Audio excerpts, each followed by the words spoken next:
Hello, welcome back again. Today's topic, I really want you to open your heart and your mind, especially if you are a mother who knows that you are also a career woman. This episode is for a full-time mom and a full-time career woman. Stay with me, stay with me. I started my business career as a 21-year-old mom. Yeah, I did that. And this episode, I'm going to address a few things that I learned, that I'm continuing to learn with you, with all of us moms, because I'm not here to share like, oh my God, I have arrived. No, I have not arrived. But I can confidently say that the growth that I see in the area of my motherhood and the growth that I see in the area of my career is very promising. And I am not sacrificing my children for my career dreams. I have seen many of us, many mothers, struggle with different feelings. Feeling very guilty about the time we don't spend with our children, feeling helpless about how to support and train them in specific areas of their lives, or just feeling very overwhelmed of how to adequately and properly give our time to our children and to our careers and our dreams. Or even sometimes just feeling like really stuck and just letting things be.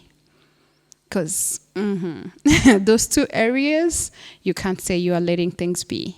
It's really about being proactive. And I really want to share with you and with all the mothers and all career women who consider motherhood, things that I've learned and have applied and have really, really worked.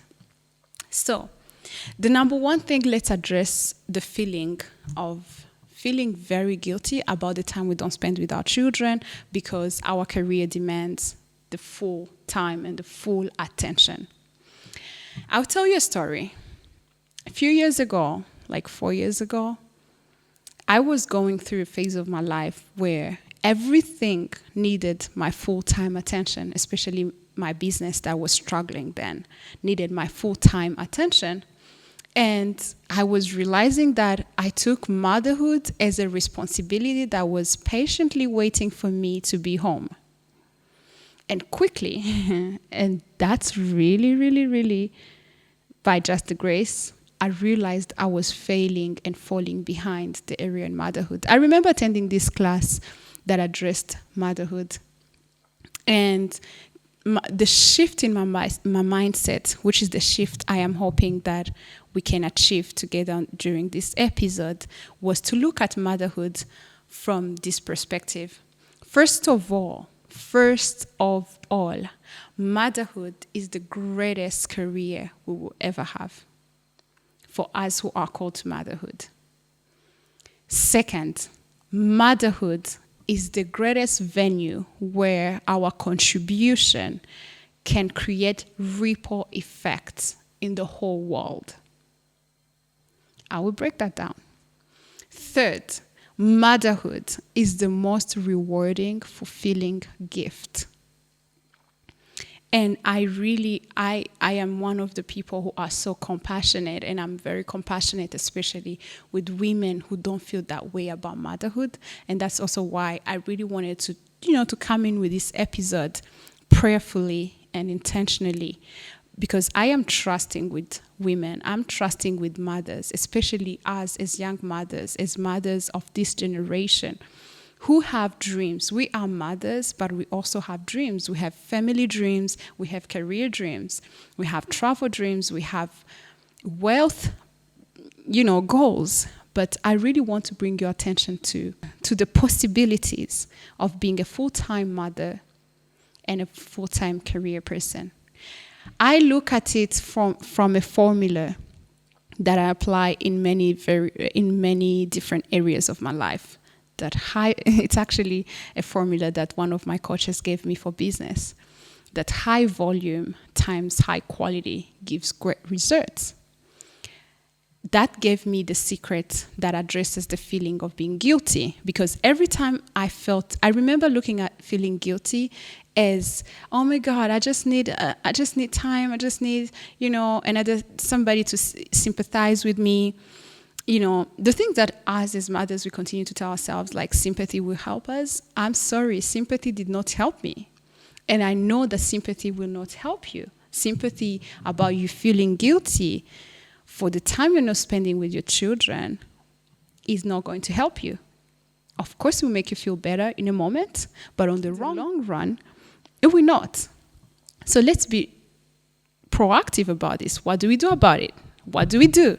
The first things first. I remember after that class, I went home. I sat down on my bed. I cried. And I said, God, I'm really sorry. I started repenting. So that's step number one.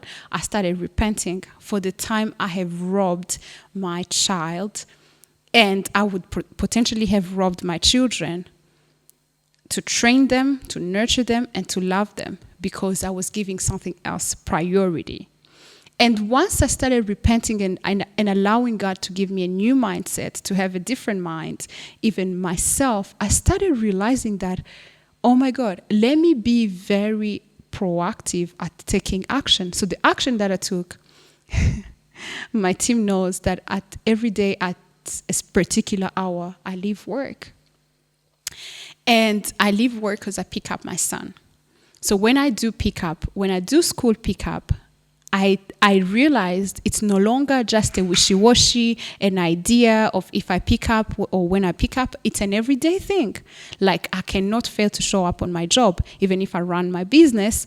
But if I'm not there, I'm very accountable to my team. That's the way I'm going to keep myself accountable to my children.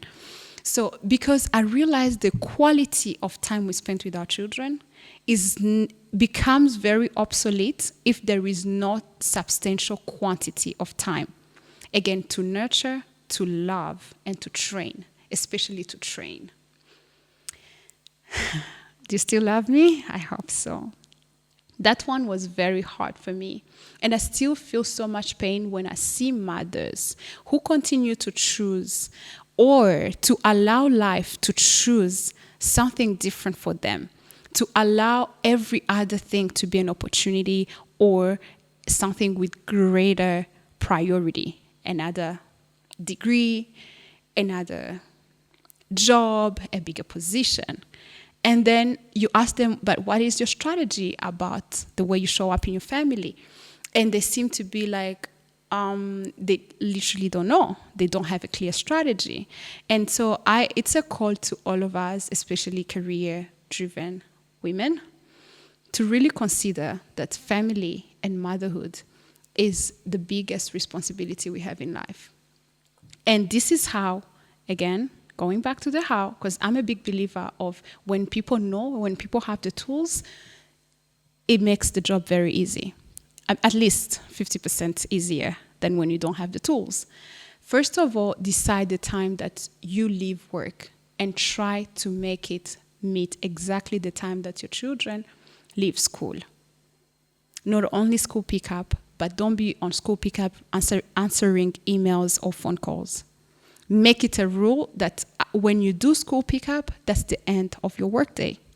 I've done that over the past 4 years, and I'm amazed by the results that I have in the area of motherhood. I'm amazed by the way I've been able to address discipline quickly. I've been able to even understand what my child is going through. And I've heard a lot of mothers say how they've been able to understand what the children are going through, how they've been able to love on them, how they've been able to assist them, how they have been able to train their children. And really, when you see these children, you really see that everything we invest in actually eventually ends up giving us profits. And in the area of motherhood, that's one of the profits that I really, really, really live for. Not only to me, but I owe it to my community. I owe it to my generation. And I owe it to God. Most importantly, I owe it to God that the moment the Lord will see me, He will ask me, what did you do with motherhood? And He will really be happy about my performance in that area. The second feeling is, which is the last, the sense of overwhelm. Oh my God, that is one of the things that is very hard for us as career women, to feel overwhelmed about our careers and the responsibilities and the demands of motherhood. And there is no way that I'm trying to underestimate that. There are days that really are hard. But I look at it again as investment. And I look at it as, like people who are very good with investment, they do compound interest-driven investments.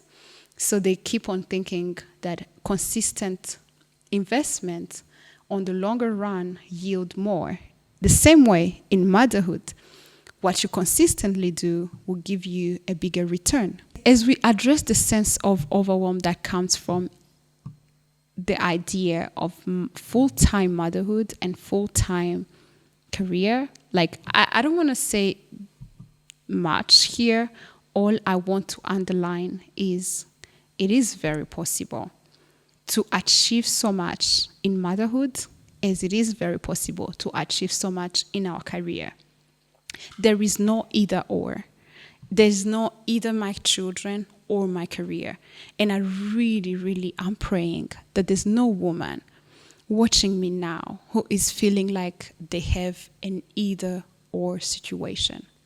Please refuse that. Refuse that, especially when it comes to the life of full-time motherhood and family and full-time career. There's no either or. Last, not least,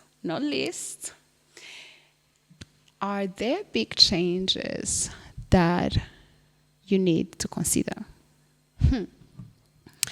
If you are in a job or a career that does not afford you the opportunity to attend to your motherhood responsibility, you are just probably in the wrong career. You are pursuing the wrong thing. What I mean by this is every good career has room for flexibility and adaptability when it comes to things that really, really, really matter to us. Like, for example, for high level, I'll give you an example. There's this time I was dropping a friend's child to her school, and then I saw this woman who is actually one of the top, like, she's a big woman. Like, she manages stuff that are mind-blowing. She could run a country, that kind of woman. And I saw her dropping her kids to school. And the way she was even driving herself. It wasn't like a driver. She was driving. She was engaged. I could tell because of course the windows were up, the way she was talking to her children. And I could tell from the faces of the children. And then I said, yes, women like this are also making it possible. And I remember hearing from a very successful woman in her career how she said that she doesn't allow any travels that does not accommodate her children, because she really believes that the quantity of quality time matters to train, to nurture, and to love. Could it be that the guilt you feel is a signal to consider a big change? Can you consider, I started asking myself, why do women keep making this choice when it comes to career and motherhood? Why do we feel like it pays off to pick a career, like to be fully committed to our careers and a little bit committed to our motherhood? Could it be that is it really a title that you're after? Why would you pick when you are 99 years old or 100 years old? Is it a great name, or is it great people who look at you and you look at and you are happy about every ounce of your time and your love and your training you give them? Is it a new car, a better house, to pay off a mortgage that is keeping you in a career or a job that pays you so much so that you continue to be a slave and continue to abandon the most fulfilling area of your life, that is motherhood? I really know that this is a hard topic, especially for us mothers who are career-driven, but I know you do hard things really well. Thank you so much for staying with me on the perspective of a trailblazer. I'm hoping you continue to share this content so that we keep it coming and that I'm able to invite other guests. Thank you.